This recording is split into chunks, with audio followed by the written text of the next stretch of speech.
Je m'appelle Hélène Dubois, et voici comment j'ai retrouvé ma dignité après que ma propre fille a dit que ma chambre puait.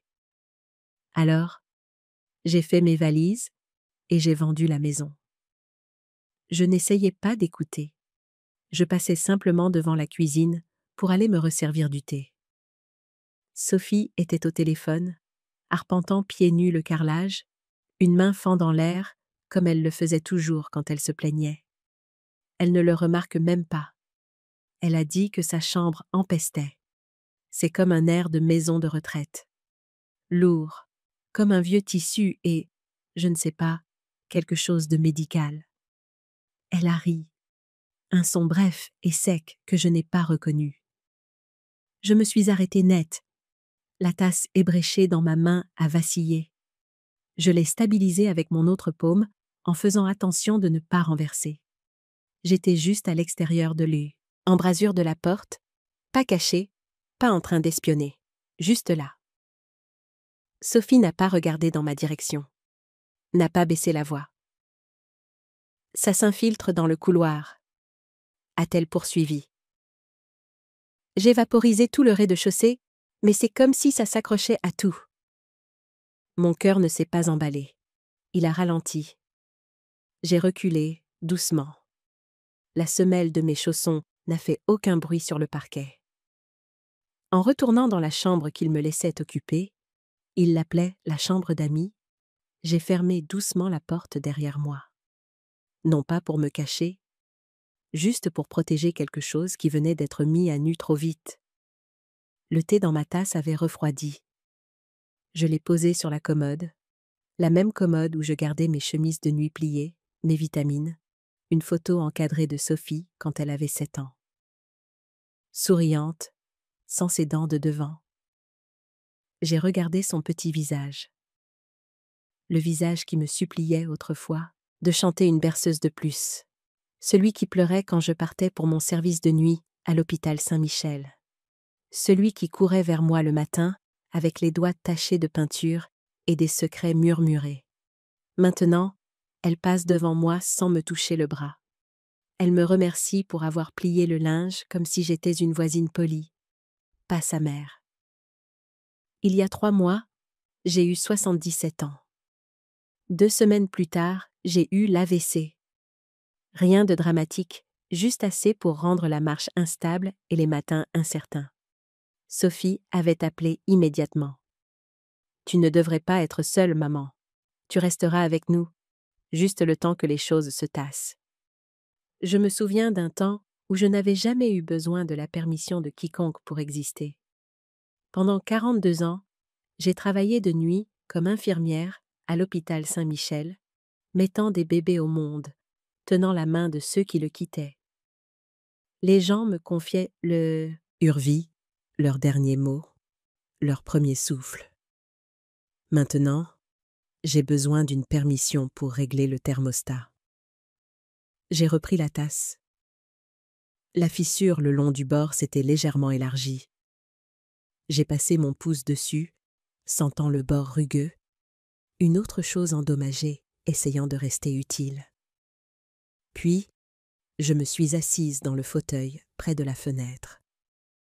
Dehors, les roses que j'avais plantées au printemps dernier commençaient à se faner, sécher sur les bords, cassantes à cause du soleil excessif.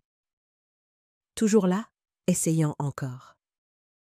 Tout comme moi, je conserve toujours la robe en lin rose dans une housse à vêtements, rangée derrière des manteaux d'hiver que je ne porte plus. Je l'ai achetée il y a 5 ans, un cadeau de retraite pour moi-même. Un col doux, des plis délicats, des boutons de nacre sur le devant. J'avais imaginé la porter pour des brunchs dominicaux avec des amis. Peut-être dans un café tranquille, avec de vraies nappes, et la lumière du soleil filtrant à travers de hautes fenêtres. Je ne l'ai jamais portée, pas une seule fois. Les brunchs n'ont jamais eu lieu. Les amis sont soit décédés, soit partis.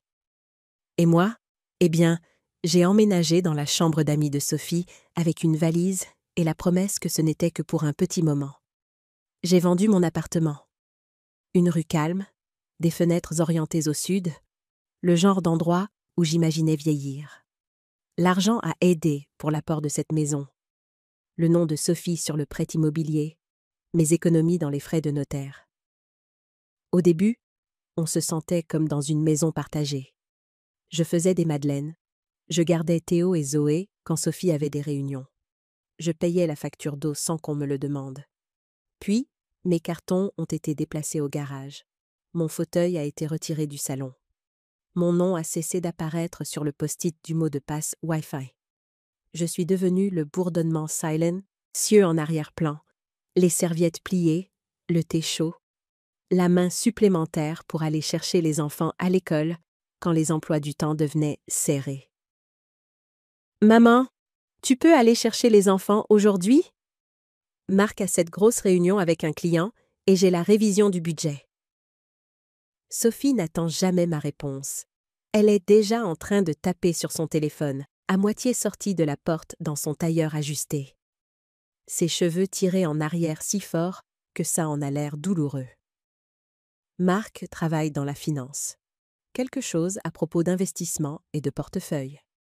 Il en parle parfois au dîner. Les yeux fixés sur son assiette. La voix passant au-dessus de ma tête pour atteindre Sophie à l'autre bout de la table. Il n'est pas méchant, juste absent, même quand il est assis juste là. Ce matin, je l'ai trouvé dans la cuisine en train de faire du café. La machine gargouillait et sifflait. « Bonjour », ai-je, dit en attrapant mes pilules dans l'armoire. Il a hoché la tête, les yeux sur son téléphone. « Salut ! Belle journée dehors !» MMH. Un SMS a sonné sur son téléphone et il est parti. Café à la main. Conversation terminée. Il ne voulait pas faire de mal. Je me disais qu'ils étaient juste occupés, débordés. Être parent était difficile. Le mariage était difficile. J'étais passée par là aussi, avec Jacques, avant que le cancer ne l'emporte il y a 20 ans. Mais même les excuses ne peuvent pas réchauffer les regards froids. Ou arrêter la façon dont les gens vous regardent, comme si vous preniez trop d'oxygène. Théo a 15 ans maintenant, tout en membres dégingandés et en sourire timide. Il avait l'habitude de grimper sur mes genoux pour que je lui lise des histoires, sa petite main tapotant ma joue quand je faisais les différentes voix. Maintenant, il marmonne « Salut, mamie », sans lever les yeux de son téléphone. Des écouteurs perp, étuellement drapés autour de son cou, comme un talisman des temps modernes. Zoé a 12 ans, dans cet espace délicat entre l'enfance et ce qui vient après. L'année dernière, elle me demandait encore de lui tresser les cheveux avant l'école. Maintenant, elle ferme la porte de sa chambre quand je passe devant. La semaine dernière, je l'ai entendu dire à une amie au téléphone « Je ne peux inviter personne. Ma grand-mère habite avec nous. C'est compliqué. » Ce n'était pas compliqué quand j'ai payé pour sa colonie de vacances ou quand je suis restée debout toute la nuit pour faire son volcan pour l'exposé de sciences. Mais les enfants ne sont pas à blâmer. Ils apprennent ce qu'ils voient. Et ce qu'ils voient, c'est leur mère me contournant comme si j'étais un meuble qu'elle envisageait de donner. J'avais l'habitude de garder les tomates près de la fenêtre de la cuisine. Juste quelques pots, des romas et un peu de basilic dans un bol en céramique, que bleu que j'avais apporté de mon ancien appartement. Ça rendait les matins plus faciles, quelque chose à entretenir avant que la maison ne s'éveille, avant que la cohue du covoiturage, des emails et des rendez-vous ne déferle comme une sirène. Mais un après-midi, la veille de la venue du club de lecture de Sophie, elle est passée pendant que j'arrosais. « Maman », a-t-elle dit, pas méchamment, mais pas gentiment non plus. « Ça te dérange de déplacer ça ?» Elle a désigné les plantes du revers de la main. « Ça ne va pas vraiment avec l'esthétique, tu vois. » J'ai hoché la tête. Je les ai déplacées, portant chacune avec soin derrière l'abri de jardin où personne d'autre que les ratons laveurs ne les verrait. La terre est différente là-bas, moins de soleil. J'ai dû lutter contre le mildiou et les écureuils, et les tomates n'ont pas sucré comme avant. Pourtant, Je les entretenais quotidiennement, arrosais, taillais, leur parlais quand personne n'écoutait. Parfois, Zoé me suivait à l'arrière, mais la plupart du temps, les jumeaux restaient occupés. Ils ont arrêté de me serrer dans leurs bras à peu près au même moment où j'ai cessé d'apparaître sur leurs photos. Maintenant, ce sont surtout de petits hochements de tête. Un « Salut, mamie », distrait. Une fois, j'ai voulu arranger le col de Théo, et il a tressailli, non pas par peur, mais par réflexe, comme si j'étais quelqu'un dont il n'avait pas l'habitude d'être touché. Je fais encore des madeleines, du pain d'épices, des sablés aux zestes de citron, des choses que je sais qu'ils aimaient autrefois. Je les dépose sur le comptoir, encore chauds, juste au moment où les enfants descendent pour l'école, mais ils prennent maintenant des barres de protéines, des choses froides emballées dans du plastique. Ce matin, j'ai sorti une assiette de financier aux myrtilles encore tièdes du four. Sophie est entrée, tasse de café à la main, Aïn faisant défiler des emails sur son téléphone. « Maman, tu es levée tôt. » J'ai fait des financiers. Elle y a jeté un coup d'œil, puis est revenue à son téléphone. On essaie de réduire les glucides. J'ai enveloppé les financiers dans du papier d'aluminium et les ai mis au congélateur à côté du pain d'épices de la semaine dernière et des repas d'un mois que j'avais préparés quand ils sont allés rendre visite aux parents de Marc à Strasbourg, sans me le dire jusqu'à la veille de leur départ la semaine dernière. Sophie a allumé une bougie devant ma porte. Une de ces bougies de créateur, bocal en verre, étiquette minimaliste. Le parfum était étiqueté « linge frais », mais ça sentait l'eau de Javel et l'excuse. « Ne le prends pas personnellement », a-t-elle dit quand j'ai demandé. Parfois, le couloir est juste un peu confiné. J'ai de nouveau hoché la tête. J'ai l'impression de beaucoup hocher la tête dans cette maison. Mais il le prend personnellement. Je le prends personnellement quand il ferme la porte du garde-manger pendant que je cherche des flocons d'avoine. Quand il relave la vaisselle que j'ai déjà faite. Quand j'offre de l'aide et que je reçois ce sourire qui dit « Non mais » ne prononcera pas le mot. Les tomates sont en train de mourir, je crois. Mais je les replanterai au printemps prochain, peut-être dans un nouvel endroit. Je chantais, autrefois. Saviez-vous que je chantais dans la chorale de l'église tous les dimanches et parfois juste pour moi-même, en pliant le linge ou en faisant la vaisselle? Jacques disait que j'avais une voix comme du miel chaud, douce et suave. Je le croyais, parce que l'amour nous fait croire à de beaux mensonges. Maintenant, je fredonne doucement sous mon souffle quand je suis seule. Même alors, je me surprends parfois à m'arrêter au milieu d'une note, comme si je prenais trop de place avec la simple vibration d'A. Hens ma gorge. Hier, au dîner, il discutait de mon rendez-vous chez le médecin. Pas avec moi, à mon sujet. Le neurologue a dit que sa récupération stagne, a dit Sophie à Marc, la fourchette planant au-dessus de son saumon. On devrait probablement envisager des soins plus réguliers. Je suis assise juste ici, ai-je dit. Mais ma voix est sortie plus faible que je ne l'avais prévu. Sophie a cligné des yeux comme si elle avait oublié. Bien sûr, maman. Nous sommes juste inquiets. Je peux gérer mes propres rendez-vous. Tu as oublié le dernier? Tu te souviens? J'ai dû le reporter. Je n'avais pas oublié. Le rendez-vous était à 14h, mais Théo avait une demi-journée d'école et personne ne me l'avait dit avant ce matin-là. J'ai choisi mon petit-fils plutôt qu'un contrôle de routine. D'une manière ou d'une autre, cela est devenu une autre marque dans la colonne de mon déclin. Plus tard dans la soirée, j'ai de nouveau surpris Sophie au téléphone, probablement avec son amie Diane. Ça s'aggrave. Elle a perdu ses lunettes 3 fois la semaine dernière. Je les ai retrouvées une fois dans le réfrigérateur. Je voulais expliquer.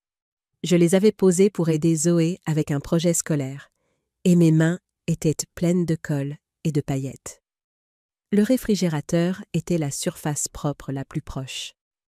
Mais les explications ressemblent à des excuses quand on est déjà jugé incompétent. Puis est venue la bougie, la chair avec l'odeur de linge frais. Sophie l'a placée sur la petite table devant ma chambre, l'a allumée avec une longue allumette et m'a adressé un sourire crispé. Juste pour rafraîchir un peu l'air. J'ai senti la chaleur monter à mon visage. Pas de colère, mais de honte. Est-ce que je sentais? Étais-je devenue cette personne? Celle dont la présence corporelle offense? J'ai commencé à prendre 2 douches par jour après ça. En utilisant le savon à la lavande que Sophie m'avait donné à Noël dernier, encore dans sa boîte cadeau jusque-là. Je me frottais jusqu'à ce que ma peau soit rose et à vif. Je lavais mes chemises de nuit tous les jours, les suspendant dans la salle de bain pour qu'elles sèchent, au lieu d'utiliser le sèche-linge, craignant que l'odeur ne contamine d'une manière ou d'une autre les vêtements de la famille. Une nuit, incapable de dormir, je suis allée à la cuisine pour un thé. Théo était là, éclairé par le réfrigérateur ouvert, se préparant un sandwich. « Salut, mamie !» dit-il, surpris. « T'en veux un ?»« Non, merci, mon chéri, juste un thé. » Il a hoché la tête, se concentrant sur l'étalage du beurre de cacahuète en couches parfaitement régulières. « Maman est bizarre en ce moment, » dit-il soudainement, toute stressée par la maison et tout ça. « Ah oui ?» Elle n'arrête pas de dire qu'on doit bien présenter à cause de la promotion de papa. Peu importe ce que ça veut dire. Il a levé les yeux au ciel, un geste si réminiscent de Sophie à son âge que mon cœur s'est serré. Je pense que ta mère veut juste que tout soit parfait. Ouais, mais... Il a hésité, puis a fermé le réfrigérateur. Laisse tomber. Qu'est-ce qu'il y a, Théo? Il a soupiré, les épaules affaissées. Je l'ai entendu parler à papa de te mettre dans une maison, comme un EHPAD ou quelque chose comme ça. Elle a dit que ce serait mieux pour tout le monde. La bouilloire s'est mise à siffler, un son aigu et fin, comme un cri lointain. Je l'ai éteinte avec une main qui ne semblait pas être la mienne. « Je vois !» ai-je dit. Parce que pouvais-je dire d'autre? Je lui ai dit que c'était dégueulasse, a dit Théo avec ferveur, paraissant soudain plus âgé que ses 15 ans. On est une famille. Je l'ai serré dans mes bras, ce grand garçon qui avait encore des traces de l'enfant à qui je lisais des histoires, Wars. Il m'a serré en retour, brièvement mais sincèrement. Puis a attrapé son sandwich et a disparu à l'étage. Je n'ai pas fait le thé. Je suis retournée dans ma chambre et je me suis assise dans le noir, pensant à tous les endroits où j'avais été, à toutes les maisons que j'avais créées, à toutes les personnes dont j'avais pris soin, et à la facilité avec laquelle nous devenons un inconvénient quand nous ne sommes plus utiles de la manière dont les autres le souhaitent. Le jour de mon 77e anniversaire, personne ne s'en est souvenu avant le dîner. Sophie a soudainement eu un hoquet pendant le dessert. Un gâteau au fromage acheté en magasin, pas mon préféré, et a dit « Oh mon Dieu, maman, c'est ton anniversaire. » J'ai complètement oublié. Marc a levé les yeux de son téléphone, a cligné des yeux, puis a offert un tardif « Joyeux anniversaire, Hélène ». Théo a marmonné quelque chose de similaire. Zoé, au moins, s'est levée pour me serrer dans ses bras minces autour de mon cou, l'odeur de shampoing à la fraise dans mes narines. Je suis désolée, mamie. Je t'aurais fait une carte. Ce n'est rien, ma chérie. Ce n'est qu'un jour. Plus tard, seule dans ma chambre, j'ai ouvert le placard et j'ai sorti la robe en lin rose, toujours impeccable dans sa housse, attendant toujours une vie que je ne lui avais pas donnée. Je l'ai posée sur le lit et j'ai touché le tissu, sentant sa fraîcheur lisse sous mes doigts. J'ai pensé à Jacques alors. Comment il insistait pour que nous dansions dans la cuisine après le dîner, me faisant tourner pendant que la radio jouait de vieilles chansons de la Motown. Comment il me baisait la main comme si nous étions dans un vieux film, me faisant rire. « Ma Hélène », disait-il, la plus belle femme du monde. J'avais l'habitude de lever les yeux au ciel, mais je le croyais. Ou du moins, je croyais qu'il le croyait, ce qui est sa propre sorte de vérité. Maintenant, j'étais juste une vieille femme dans une chambre d'emprunt, touchant une robe qu'elle ne porterait jamais. Sur une impulsion, je l'ai sortie du cintre, je l'ai tenue contre moi, puis lentement, je l'ai enfilée. Le tissu s'est posé contre ma peau. Frais au début, puis se réchauffant. Elle tombait différemment qu'elle ne l'aurait fait il y a 5 ans. Mon corps avait changé, rétrécissant à certains endroits, s'élargissant à d'autres, mais elle était toujours aussi jolie. J'avais bien choisi. Je me suis tenue devant le petit miroir au dos de la porte, étudiant mon reflet. Cheveux gris coupés courts par souci de praticité. Rides autour de mes yeux et de ma bouche. Preuve d'une vie vécue avec expression. Mains tachetées par l'âge, mais toujours forte, toujours capable. Je ressemblais à ce que j'étais, une vieille femme dans une jolie robe. Mais quelque chose a changé en moi. Debout là, une petite éteinte. Celle qui s'était estompée s'est ravivée. Je me suis souvenue de qui j'étais.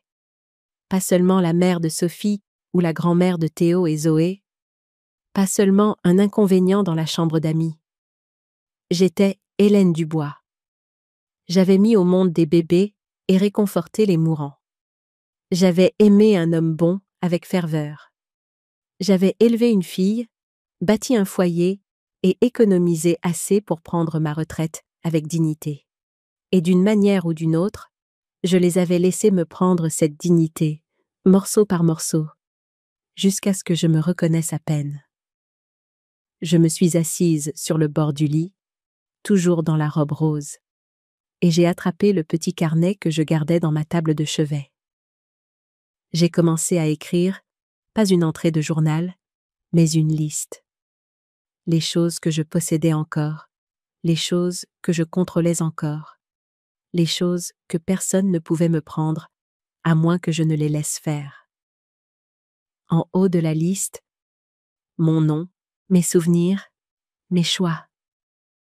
Quand j'ai eu fini, j'ai enfilé ma chemise de nuit et j'ai raccroché la robe, mais je ne l'ai pas remise au fond du placard.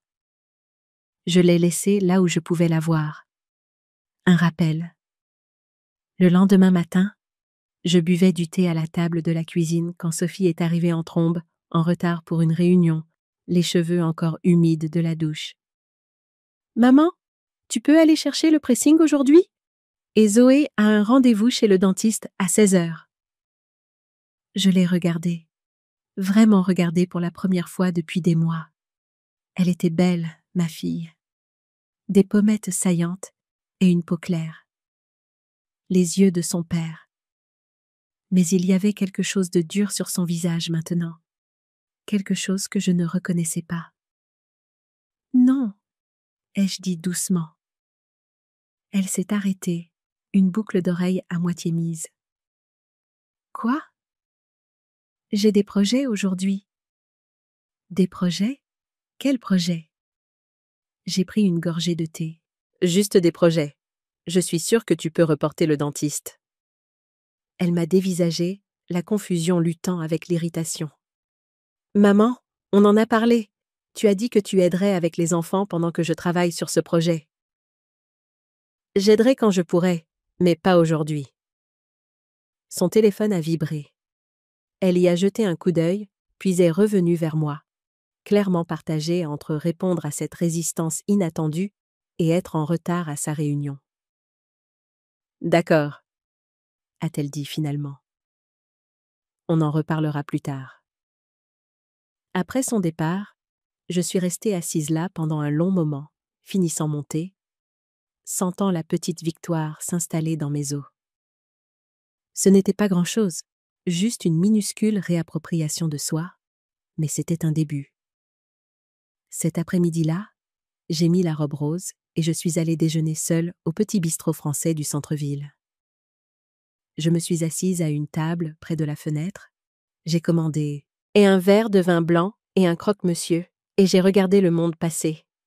Le serveur m'a appelée « Madame » et a tiré ma chaise. Une femme à la table voisine a complimenté ma robe. Pendant 2 heures, je n'étais pas un inconvénient ou une obligation. J'étais simplement une femme profitant de son déjeuner. Quand je suis rentrée à la maison, Sophie était dans la cuisine, ordinateur portable ouvert sur le comptoir, lunettes perchées sur son nez. Elle a levé les yeux, surprise, quand je suis entrée. « Où étais-tu ? Je t'ai appelé. » Je suis allée déjeuner. « Dans cette robe ? Où ? Avec qui ? » « Au Petit Chou, et avec moi-même. » Elle m'a regardée de haut en bas, comme si elle me voyait pour la première fois. « Maman, tu vas bien ? » J'ai souri, un vrai sourire qui semblait étrange sur mon visage après si longtemps. Je vais mieux que je ne l'ai été depuis un bon moment. Cette nuit-là, j'ai ajouté un autre élément à ma liste, courage. Parce que j'en aurais besoin pour ce qui allait suivre. Je ne continuerai pas à me rétrécir pour tenir dans des espaces délibérément rendus trop petits pour moi. Je ne m'excuserai pas d'exister. Je n'accepterai pas d'être traitée comme une obligation plutôt que comme une personne. J'ai décidé, assise là dans le calme de ma chambre, que si je n'étais pas la bienvenue dans cette maison, vraiment la bienvenue, alors je trouverais un endroit où je l'étais. Ce ne serait pas facile. J'avais 77 ans, avec un corps qui me trahissait parfois. Mais j'avais survécu à pire, bien pire. J'ai ouvert le tiroir à côté de mon lit cette nuit-là et j'ai sorti l'enveloppe marquée « Titre de propriété, rue du Saule ». Je ne l'avais pas regardée depuis 1 an, mais elle était toujours à mon nom, chaque page.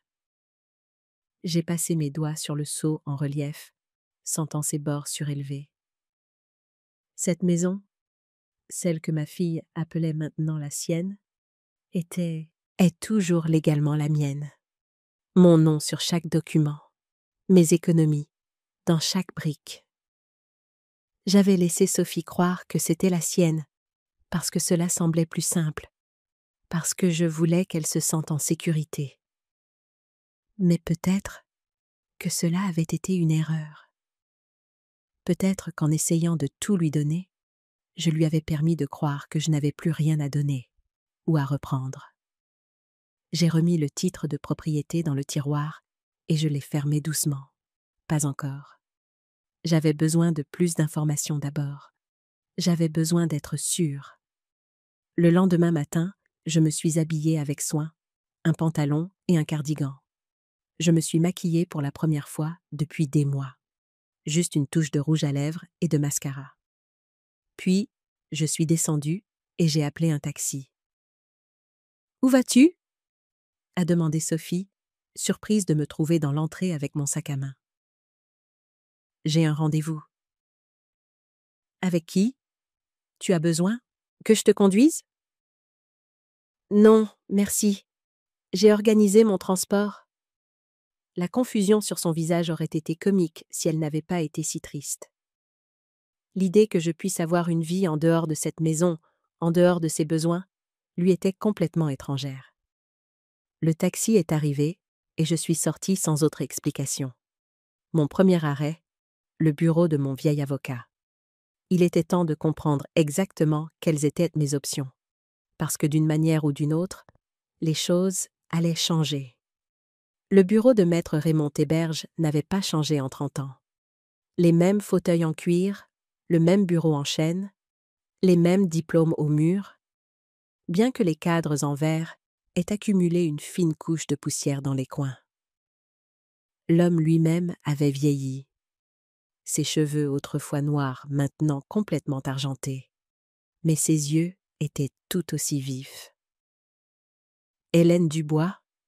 dit-il en se levant de sa chaise que « Sa secrétaire m'a fait entrer. Ça fait trop longtemps. » J'ai serré sa main. Bonjour, Raymond. Merci de me recevoir si rapidement.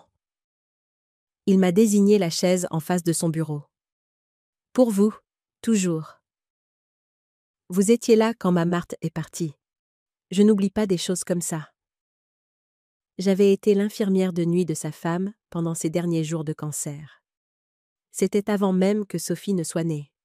Certains liens n'ont pas besoin d'être entretenus constamment pour rester forts. Comment puis-je vous aider aujourd'hui ? Demanda-t-il une fois que nous fûmes assis. J'ai besoin de comprendre exactement ma position juridique concernant la maison. Il hocha la tête, sans surprise. Je me demandais quand vous viendriez poser la question.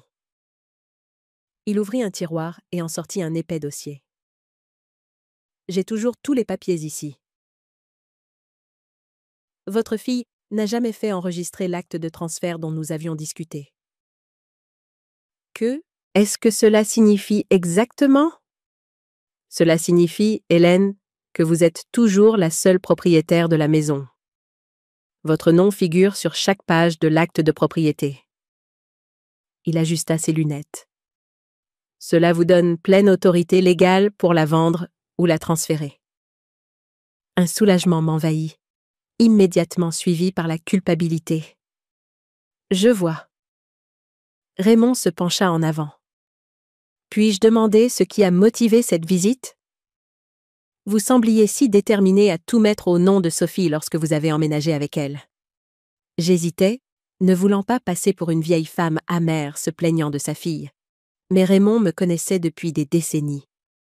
Il avait rédigé mon testament, géré la succession de Jacques, m'avait vu dans mes moments les plus hauts et les plus bas. J'ai été moins que bienvenu là-bas, semble-t-il. Il attendit, me laissant l'espace pour continuer. J'ai vendu mon appartement pour aider avec le apport. Je pensais que nous vivrions ensemble en famille, mais je suis devenue... Je cherchais les mots justes. Un inconvénient, quelque chose à gérer plutôt qu'à aimer. Je lui ai parlé de la bougie devant ma porte, des conversations que j'avais surprises, de la révélation nocturne de Théo sur le fait qu'ils envisageaient un E-H-P-A-D pour moi. L'expression de Raymond s'assombrit. Et votre santé, l'AVC ? Je suis stable sur mes pieds maintenant. Mon médecin dit que j'ai remarquablement bien récupéré. Je prends mes médicaments. Je fais de l'exercice tous les jours. Je redressai les épaules. Je suis parfaitement capable de vivre de manière indépendante. Il hocha la tête. Je n'en ai jamais douté. Hélène, il y a autre chose. J'ai besoin d'aller dans le bureau où ma fille garde ses papiers. Je veux juste voir si ce que je soupçonne est vrai. Et qu'est-ce que c'est ? Qu'elle planifie mon départ depuis un certain temps, mais, en tenant. Raymond enleva ses lunettes, les polissant avec un mouchoir. Légalement, en tant que propriétaire, vous avez le droit d'entrer dans n'importe quelle pièce de votre maison. Mais Hélène... Ses yeux, grossis par ses lunettes, étaient gentils, mais inquiets. Êtes-vous sûr de vouloir savoir ? J'ai besoin de savoir, dis-je fermement, pour prendre la bonne décision. Il soupira, puis attrapa un bloc-notes juridique. Très bien, alors parlons de vos options. Pendant l'heure suivante, nous avons discuté de ce que je pouvais faire. Vendre la maison, la transférer dans une fiducie, expulser ma propre fille, bien que nous sachions tous les deux que je ne ferais jamais cela. Quand je suis partie, j'avais une image plus claire de mes droits et de mes choix.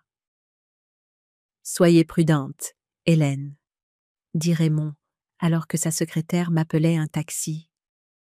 Et appelez-moi une fois que vous aurez décidé de ce que vous voulez faire. C'est tapé, Rémi dit là, je suis rentrée dans une maison silencieuse. Sophie était au travail. Marc était en voyage d'affaires. Les enfants étaient à l'école.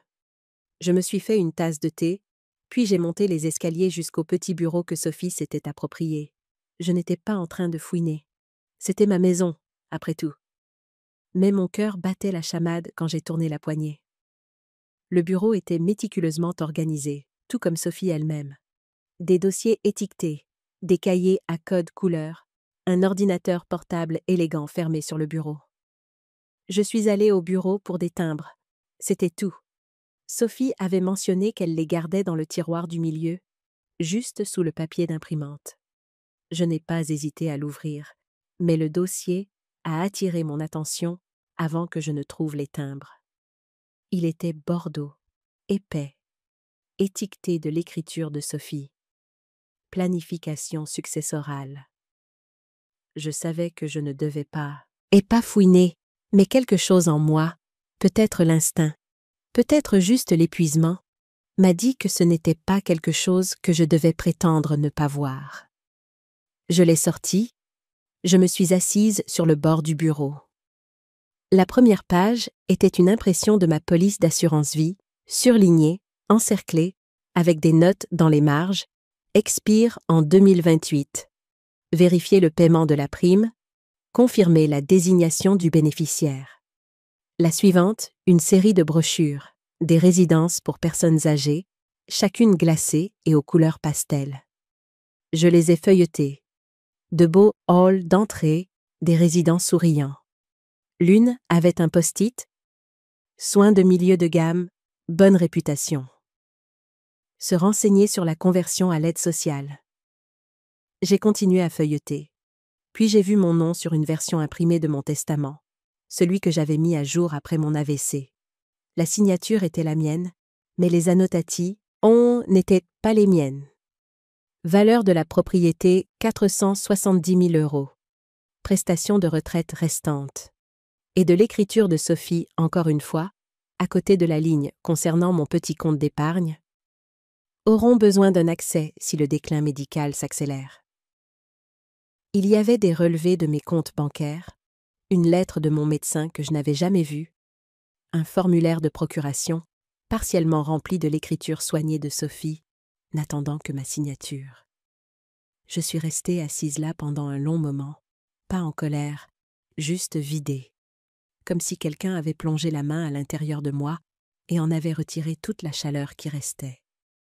Ma propre fille planifiait mon avenir sans moi, calculant ma valeur, se préparant à prendre le contrôle de ma vie sans ma connaissance ni mon consentement. J'ai pris une profonde inspiration. Je me suis levée et je suis allée dans ma chambre. J'ai sorti un dossier manille du FO, de ma boîte de classement, et je l'ai étiqueté d'un feutre noir épais, quand ils oublient que je suis encore en vie.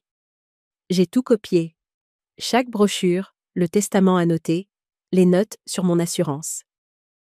J'ai utilisé l'imprimante de Sophie, tendant l'oreille au son de la porte de garage, même si je savais qu'elle ne serait pas à la maison avant des heures. Je ne l'ai pas confrontée. Ça n'aurait servi à rien. Si elle pensait qu'il était raisonnable de planifier où je serais entreposée, elle n'allait pas soudainement commencer à me demander où je voulais être. J'ai glissé le dossier sous mon lit, entre une boîte de foulard et une boîte en fer-blanc de cartes d'anniversaire conservées. Puis, j'ai pris la tasse de thé sur ma table de chevet et je suis allée à la cuisine.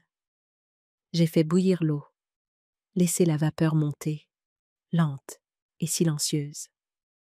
Puis, je me suis assise près de la fenêtre et j'ai regardé le soleil se coucher sur le toit de la maison que je possédais encore légalement. J'avais passé 2 ans à essayer de retrouver ma place ici, mais peut-être qu'il ne s'agissait pas de se réintégrer. Peut-être qu'il s'agissait d'apprendre à partir correctement, cette fois. Le docteur Hélène Fournier avait été ma collègue à l'hôpital Saint-Michel pendant près de 30 ans. Nous avions commencé comme jeunes infirmières ensemble, gravissant les échelons. Elle était retournée à l'université dans la cinquantaine pour obtenir son doctorat, se spécialisant en gériatrie. J'avais été si fière de l'appeler docteur Fournier la première fois, la regardant rougir et balayer ma formalité d'un geste de la main. « C'est toujours juste Hélène pour toi », avait-elle insisté. Elle est arrivée à la porte de Sophie, ma porte, un mardi après-midi. Je ne l'avais pas vue depuis près d'1 an. Ses cheveux gris était coupée en un carré élégant, ses vêtements simples mais raffinés. Elle avait l'air en bon, une santé dynamique, faisant ses 72 ans sans un jour de plus. « Hélène Dubois », dit-elle en m'enveloppant dans une étreinte qui sentait le jasmin et quelque chose de médicinal. « Tu es une femme difficile à joindre ces jours-ci. » Je l'ai fait entrer, surprise et ravie. « Comment m'as-tu trouvée ? » Ta vieille voisine, Madame Patel. Elle m'a donné cette adresse quand je suis passée à ton ancien appartement. Elle a jeté un coup d'œil dans l'entrée, observant le décor épuré et impersonnel. Bel endroit. C'est à Sophie, ai-je dit automatiquement, puis je me suis corrigée. Enfin, techniquement, c'est à moi. C'est compliqué. Hélène a haussé un sourcil. On dirait qu'on a besoin d'un thé dans la cuisine. J'ai mis la bouilloire en marche pendant qu'Hélène s'installait au comptoir, plaçant un sac en papier devant elle. « Je t'ai apporté quelque chose, » dit-elle. « Du jardin. » À l'intérieur du sac se trouvaient 3 tomates pâres et parfaitement mûres, leur peau tendue et rouge, et un petit pot de basilic, ses feuilles brillantes et parfumées. « Je me suis souvenu que tu en faisais toujours pousser, » dit-elle. Je me suis dit que peut-être tu le faisais encore. La vue de ces tomates, si parfaites, si normales, m'a serré la gorge de manière inattendue. J'ai essayé, ai-je dit, mais elles n'ont pas bien poussé ici. Elle a hoché la tête, sans demander d'explication. C'était le don d'Hélène. Savoir quand insister et quand attendre. Nous avions un langage abrégé, développé au fil de décennies de travail de nuit ensemble, prenant des décisions rapides dans des chambres d'hôpital sombres, pendant que le reste du monde dormait. J'ai versé du thé dans 2 tasses. J'ai sorti quelques biscuits que j'avais faits ce matin-là. Nous avons parlé de vieux collègues, de ses petits-enfants, du club de lecture qu'elle avait créé. Des choses normales, des choses sûres. Puis, elle lui a posé sa tasse et m'a fixé de ce regard que je connaissais si bien, celui qui disait qu'elle était sur le point d'aborder ce qu'elle avait vraiment en tête. « Hélène, comment vas-tu ? Vraiment ?» Et juste comme ça, les murs soigneusement construits que j'avais érigés se sont effondrés. Pas de manière dramatique. Pas de larmes ni de lamentations. Juste un effondrement silencieux de la prétention. « Je suis invisible, » ai-je dit simplement. Je m'efface dans ma propre maison. Elle a tendu la main par-dessus le comptoir et a pris la mienne. Sa peau était chaude, sa poigne forte. « Raconte-moi. » Alors je l'ai fait. J'ai parlé de la bougie, des dossiers, de la façon dont j'étais devenue un meuble dans une maison que j'avais aidé à acheter. Pendant que je parlais, son expression est passée de l'inquiétude à quelque chose de plus dur, de plus résolu. « Tu sais, » dit-elle quand j'ai eu fini. « Je voulais te parler de cet endroit que j'ai trouvé. » « Quel endroit ? » « Ça s'appelle les Jardins de l'Horizon. C'est une coopérative pour seniors, mais pas comme ces résidences-services déprimantes. » Elle a sorti son téléphone, a fait défiler quelques photos. C'est plus comme une communauté de petites maisons. Chacun a son propre espace, mais il y a des jardins partagés, une salle de loisirs, des activités. C'est pour les gens qui veulent de l'indépendance, mais aussi du lien.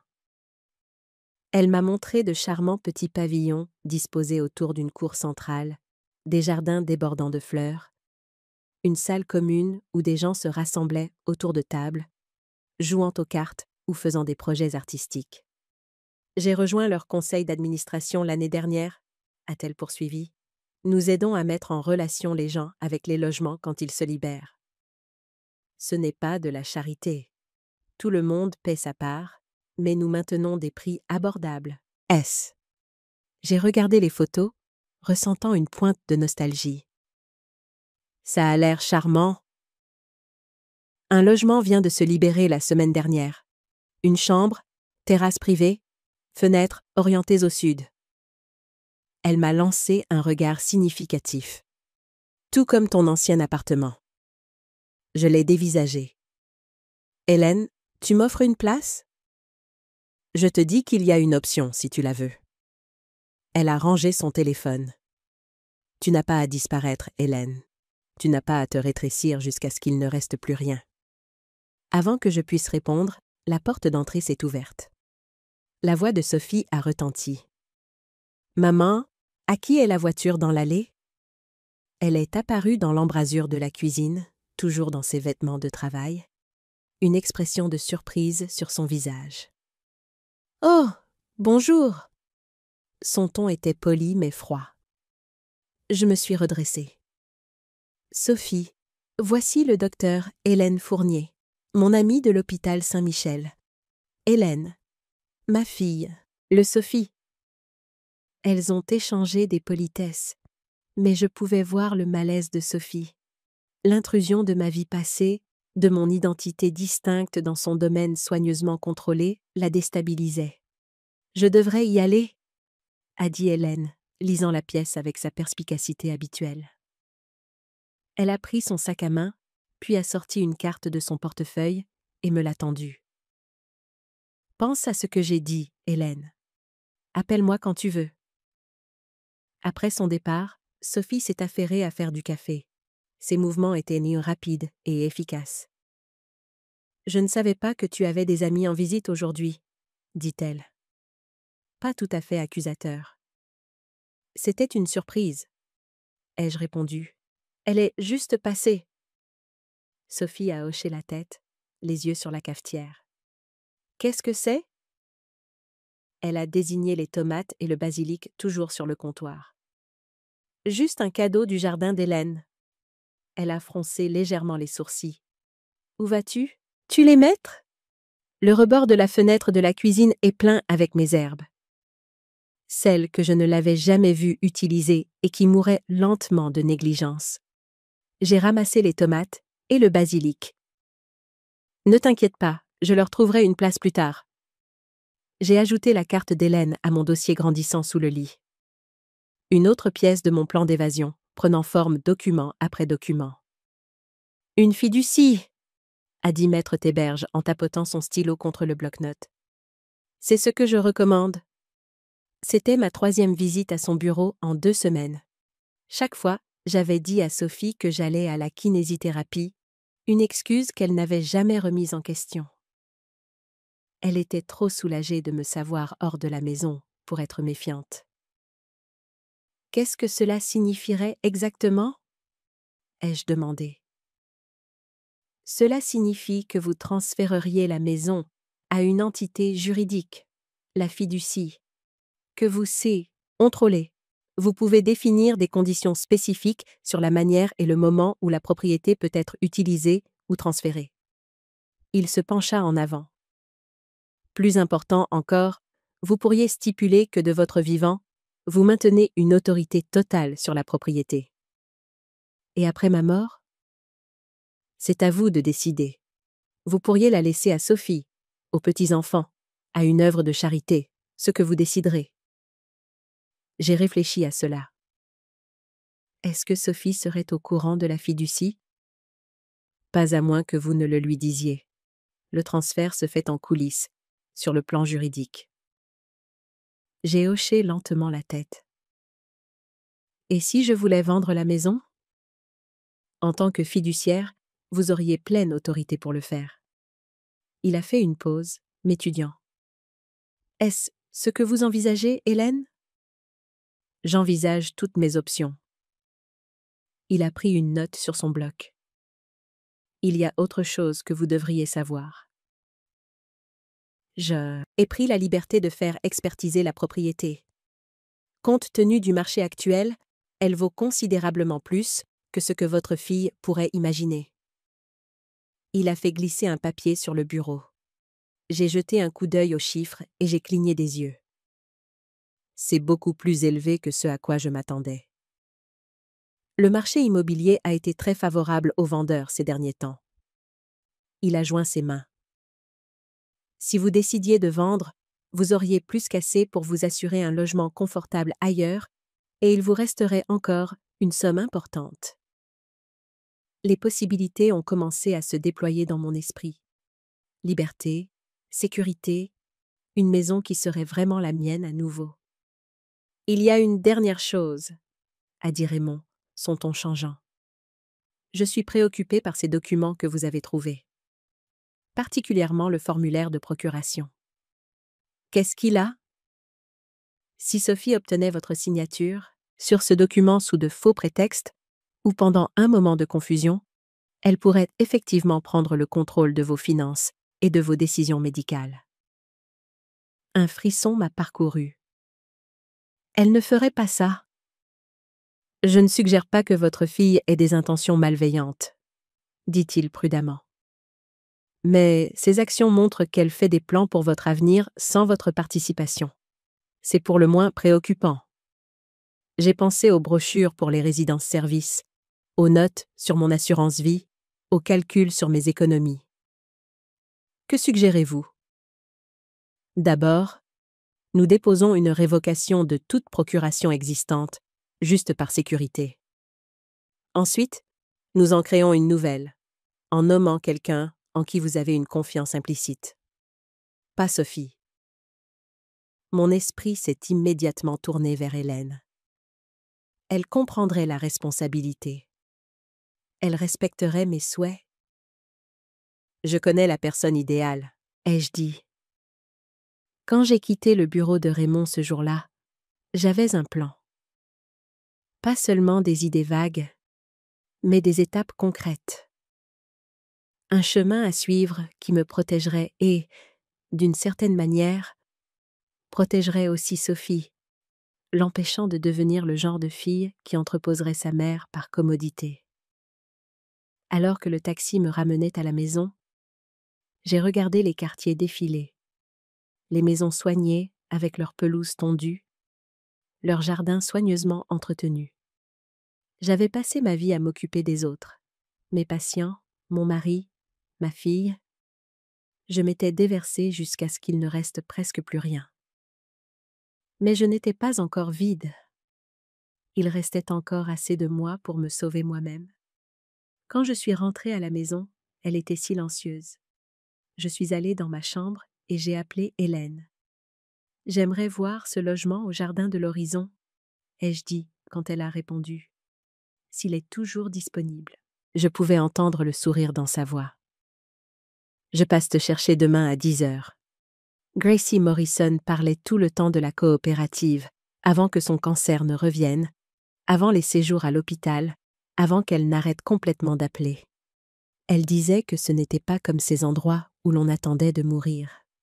C'était là où les gens allaient pour vivre, comme ils le voulaient, où personne ne mesurait votre valeur par le nombre de tâches que vous pouviez encore accomplir, ou par le silence avec lequel vous restiez à l'écart. Maintenant, assise à côté d'Hélène dans sa berline raisonnable, j'étais sur le point de le voir par moi-même. Les jardins de l'horizon se trouvaient juste au bord de la rocade, cachés derrière de grands lilas des Indes et une clôture en bois peinte en jaune pâle. De l'extérieur, cela ressemblait à un petit complexe d'appartements bien entretenus. Rien d'extraordinaire, rien d'institutionnel, juste normal. Il a été construit à l'origine dans les années 70 comme des appartements ordinaires, m'a expliqué Hélène alors que nous nous garions sur le parking. Un groupe de retraités de l'hôpital l'a acheté il y a environ 15 ans et l'a converti en coopérative. Chaque résident possède une part et paie des charges mensuelles. C'est autogéré, à but non lucratif. Nous avons franchi un simple portail pour entrer dans une cour centrale. Immédiatement, j'ai senti quelque chose changer en moi. L'espace était vivant. Des plantes à fleurs dans des bacs surélevés. Une petite fontaine bouillonnant au centre. Des bancs placés en groupe de conversation. Et des gens, aux cheveux gris, ridés, se déplaçant à des vitesses diverses, engagés dans la vie. Une femme arrosant des plantes. Un homme lisant un journal sur sa terrasse. 2 dames jouant aux échecs à une table en pierre. Ils ont levé les yeux à notre passage, nous ont offert des sous, rires et des hochements de tête sincères. Personne ne m'a regardé de travers. Personne ne semblait ennuyé par ma présence. La femme à la réception m'a accueilli comme si j'étais attendue, même si je n'avais pas appelé à l'avance. Elle s'appelait Margot Washington. Elle portait des lunettes bleues et pas de maquillage, et ne m'a pas regardée comme si j'étais un problème à résoudre. « Vous pouvez visiter la salle commune, » a-t-elle dit. « Il n'y a pas d'urgence. » J'ai vu une table de femmes septuagénaires jouant au Scrabble. Un homme lisant un livre de poche sur le canapé près de la cheminée. L'odeur dans l'air était de la lavande. De la vraie lavande, pas une bougie qui faisait semblant. Dehors, des plants de tomates étaient attachés avec de la ficelle et du romarin poussait dans des jardinières. Une étagère d'angle contenait des pinceaux, des sachets de graines et 3 paires de gants de jardinage. Le logement que j'ai mentionné est juste au bout de ce chemin, a dit Hélène, me guidant au-delà d'un petit étang où des carpes koi brillaient en orange et blanc sous la surface. Le logement 8 se trouvait au bout d'une allée en briques. Un petit pavillon avec un porche juste assez grand pour une chaise et une petite table. Hélène a déverrouillé la porte et s'est écartée pour que je puisse entrer la première. L'espace était compact mais bien conçu. Un salon avec de grandes fenêtres orientées au sud. Une petite cuisine avec un bar pour le petit déjeuner. Une chambre avec de la place pour un grand lit et une commode. Une salle de bain avec des barres d'appui déjà installées, mais discrètement, pas comme une chambre d'hôpital. Il était vide de meubles, mais plein de possibilités. Je pouvais déjà voir où irait mon fauteuil de lecture, où je placerais la petite table où Jacques et moi prenions le petit déjeuner, où la photo de Sophie enfant serait posée. L'occupante PR et cédante était Diane Evans, a dit Hélène. Elle a déménagé pour se rapprocher de son fils en Arizona. Elle a vécu ici, heureuse, pendant 12 ans. Je suis allée à la porte arrière, qui donnait sur une petite terrasse privée. Au-delà, il y avait un jardin partagé, déjà planté de légumes et de fleurs. Je pouvais sentir le basilic et la menthe dans la brise. « Qu'en penses-tu » a demandé Hélène après que j'ai exploré chaque recoin. « On a l'impression que c'est un endroit où je pourrais respirer. » Elle a hoché la tête, comprenant. Les charges mensuelles couvrent toutes les charges, l'entretien, l'aménagement paysager et l'accès à tous les espaces communs. Il y a une navette pour l'épicerie 3 fois par semaine. L'hôpital est à 10 minutes et il y a une permanence médicale sur place 2 jours par semaine. Et le coût ? Elle m'a tendu une feuille de papier avec des chiffres. L'apport était substantiel, mais juste. Les charges M, mensuelles, étaient moins élevées que ce à quoi je m'attendais. Et avec ce que Raymond m'avait dit sur la valeur de la maison, c'était tout à fait dans mes moyens. Hélène a touché doucement mon bras. Le conseil d'administration examine toutes les candidatures, mais pour être honnête, Hélène, la tienne passerait sans problème. Tu es exactement le genre de résidente que nous voulons. Indépendante, engagée, avec une vie d'expérience à partager. J'ai regardé une fois de plus l'espace vide, ne voyant pas ce qui était là, mais ce qui pourrait être. Un endroit où je n'aurais pas à me rétrécir, où je n'aurais pas à m'excuser d'exister, où les bougies serviraient à éclairer ou à parfumer, pas à masquer ma présence. Je n'ai pas apporté le dossier de candidature, ai-je dit. Margot est apparue dans l'embrasure de la porte, souriante, un dossier à la main. « Mais moi si, » a-t-elle dit, « au cas où. » Je l'ai pris, sentant le poids de la possibilité dans mes mains. « Il y a un logement qui vient de se libérer, » a-t-elle dit.